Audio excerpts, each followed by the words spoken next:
Assalamualaikum warahmatullahi wabarakatuh. Oke, kita lanjutkan terkait dengan pembelajaran kita terkait dengan masalah transportasi gitu ya. Nah, pada riset operasi ketika kita menemukan suatu kondisi permasalahan dan kita bisa membuatnya ke dalam bentuk masalah transportasi, itu kita bisa menyelesaikannya menggunakan salah satu metode yang cukup terkenal dan populer ya, yaitu dan ini merupakan metode yang paling mudah gitu ya, di mana metode ini terkenal dengan istilah metode Northwest Corner atau metode barat laut gitu ya. Nah, bagaimana implementasi dan penerapan dari metode Northwest Corner ini? Mari kita lihat. Nah, metode NWC atau metode Northwest Corner ini gitu ya, itu merupakan suatu metode di mana pengalokasian distribusi barang itu dimulai dari sel atau kotak yang terletak pada sudut paling kiri atas atau sudut paling kanan bawah. Nah, ketika kita akan menyelesaikan suatu permasalahan transportasi, kita rubah dulu ke dalam bentuk model tabel transportasi, kan seperti itu. Sehingga kita akan bisa melihat gitu ya, ada sudut paling kiri atas atau sudut paling kanan bawah. Nah, langkah-langkah dari NWC kita bisa melihat gitu ya. Yang pertama, kita akan melakukan pengisian sel atau kotak dimulai dari ujung kiri atas tabel atau dimulai dari sel paling kanan bawah tabel. Kemudian isi sel secara maksimum ke setiap sel dan disesuaikan dengan persediaan dan permintaan. Kemudian selanjutnya sel bergerak menuju ke kanan ketika permintaan terpenuhi dan persediaan masih ada, atau bergerak menuju ke bawah ketika permintaan belum terpenuhi dan persediaan telah habis. Jadi pergerakannya nanti adalah kalau tidak ke kanan berarti ke bawah, kan gitu. Kalau kita berangkatnya gitu ya dari pojok kiri atas. Tapi kalau kita berangkatnya dari pojok kanan bawah gitu ya, maka pergerakannya nanti kalau tidak ke kiri adalah ke atas. Nah, contohnya gitu ya, misalkan ada suatu pabrik komputer gitu ya, di mana memiliki 3 pabrik WHP dengan masing-masing produksinya adalah 90, 60, dan 50 gitu ya. Kemudian masing-masing ini akan dikirimkan kepada 3 lokasi atau 3 gudang gitu ya, atau 3 tempat yang melakukan permintaan. Di mana gudangnya adalah A, B, C gitu ya. Masing-masing permintaannya 50, 110, dan 40. Dengan tabel biayanya bisa kita lihat pada tabel gitu ya, di mana biaya itu ditunjukkan pada bagian kotak yang kecil itu. Nah, ketika kita memiliki suatu permasalahan seperti ini gitu ya, maka kita bisa menyelesaikannya dengan metode yang mudah, yaitu metode Northwest Corner gitu ya. Oke, kita pertama-tama kita rubah dulu menjadi bentuk tabel transportasinya gitu ya. Kita sesuaikan, kita cek ya, pabrik WHP dengan masing-masing kapasitas pabriknya, kemudian gudang A, gudang B, dan gudang C gitu ya, dari masing-masing kapasitas gudangnya atau kebutuhan gudangnya, dan pastikan bahwa setiap biaya dari masing-masing pabrik ketika akan mengirim ke gudang itu juga sudah tercantum dengan baik dan betul sesuai dengan permasalahan atau kasus yang akan kita selesaikan. Sehingga ketika kita menggunakan metode Northwest Corner ya, maka akan kita mulai dari pojok kiri atas atau pojok kanan bawah gitu ya. Berarti kalau pojok kiri atas berarti pada kotak gitu ya, pada tabel yang berpotongan antara pabrik W dengan gudang A gitu ya. Berarti pada kotak pada baris pertama, kolom pertama. Sedangkan kalau kita mulainya dari pojok kanan paling bawah gitu ya, maka kita mulainya dari baris ketiga, kolom ketiga. Sehingga cara mengerjakannya sangat mudah sekali. Coba kita perhatikan. Nah, cara mengerjakannya begini. Karena kita mulainya adalah dari pojok kiri atas gitu ya. Maka kita akan membandingkan gitu ya. Pabrik W itu memiliki kapasitasnya 90, sedangkan gudang A hanya butuh 50 gitu. Maka otomatis gudang A akan terpenuhi gitu. Karena apa? Pabrik W mampu mengirim ke gudang A sebanyak 50.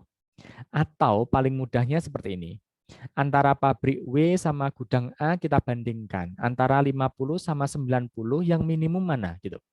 Maka yang minimumnya adalah 50 ya, maka 50 kita masukkan kepada sel yang pertama. Ya. Sehingga pada gudang A sudah terpenuhi, maka dia akan 0. Berarti sudah penuh ya.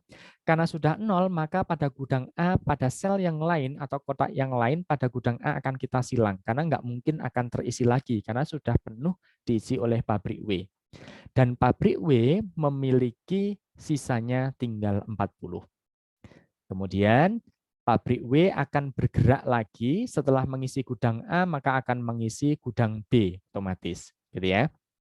Karena kalau ke bawah enggak mungkin, gitu. Maka pabrik W akan mengisi gudang B. Gudang B kita lihat, kebutuhannya 110, tapi pabrik W hanya punya 40. Maka akan kita bandingkan antara 40 sama 110, maka minimum 40. 40 kita masukkan ke kotak selanjutnya, kemudian 40 tinggal 0, maka pabrik W sudah habis, maka pada baris pertama akan kita silang. Artinya pabrik W nggak akan mampu mengirim ke gudang C karena sudah habis. Dan gudang B sisanya gitu ya, atau kebutuhannya tinggal 70. Kemudian kita bandingkan gitu ya. Nggak bisa bergerak ke kanan, otomatis akan bergerak ke bawah. Setelah bergerak ke bawah gitu ya, kita bandingkan. Pabrik H ternyata kapasitas produksinya 60, tapi gudang B butuhnya 70. Nah, pabrik H otomatis mampu untuk mengirimkan keseluruhan dulu ke gudang B, sehingga pabrik H habis. Gitu. Setelah pabrik H habis, maka akan kita silang pada bagian sel yang di C, karena nggak mungkin gudang C akan terisi oleh pabrik H, gitu ya. Kemudian gudang B masih tersisa, ya, atau masih kekurangan barang komoditasnya sebanyak 10. Sehingga 10 ini gitu ya akan bisa didapatkan dari pabrik P. Sehingga pabrik P akan mengirimkan ke gudang B sebanyak 10 gitu ya. Karena dibandingkan gudang B kurangnya kan 10. Kemudian pabrik P punya 50. Kita bandingkan antara 10 dan 50 gitu ya. Itu adalah minimum 10. Maka 10 kita masukkan, gudang B habis, pabrik P tinggal 40. Nah, karena tinggal 40, kita bandingkan aja gudang C butuhnya berapa? 40. Maka kita masukkan 40 sama 40, habis. Nah, untuk ngecek apakah ketika kita memasukkan semua nilai ini udah sesuai atau belum gitu ya. Kita cek dari setiap pabrik sama gudang, apakah sisanya sudah 0 semuanya. Jika semuanya sudah 0 gitu ya, otomatis berarti sudah sesuai. Akan tetapi kalau masih muncul yang belum 0, artinya mungkin pabriknya masih ada yang tersisa atau gudangnya masih belum ada yang terpenuhi, berarti proses kita ada yang belum sesuai dalam perhitungannya. Dengan demikian, gitu ya, biaya yang akan dikirimkan gitu ya oleh suatu perusahaan itu berapa gitu. Kita tinggal akan melihat saja gitu. Caranya adalah F itu sama dengan gitu ya. 20 dikalikan 50 artinya 50 dikalikan 20 ditambah 40 dikalikan 5 gitu ya. Ditambah 60 dikalikan 20 ditambah 10 dikalikan 10 kemudian 19 dikalikan 40 atau boleh dibalik gitu ya. 20 kali 50 ditambah 5 kali 40, 20 dikalikan 60, 10 dikalikan 10, 19 dikalikan 40.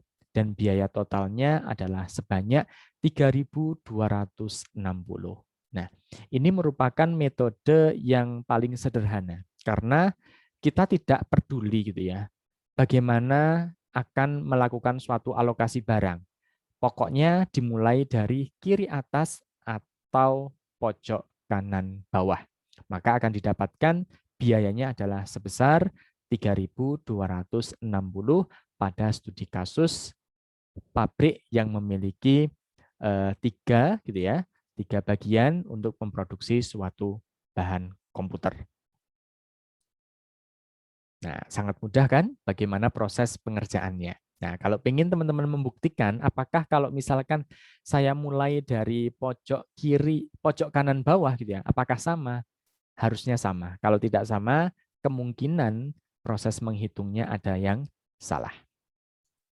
Nah, ini latihan gitu ya. Selesaikan dengan metode NWC gitu ya. Ketika ada pabrik P1, P2, P3 akan mengirim ke gudang A, B, dan C. Kapasitasnya masing-masing sudah jelas ketika pabriknya kapasitas 120, 80, dan 80. Kemudian gudang A butuhnya 150, kemudian gudang B 70, dan gudang C 60.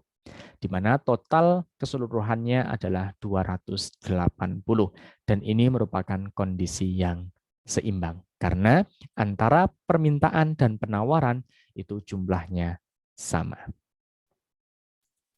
Oke, itulah terkait dengan tata cara atau langkah kita ketika menyelesaikan masalah transportasi menggunakan metode Northwest Corner.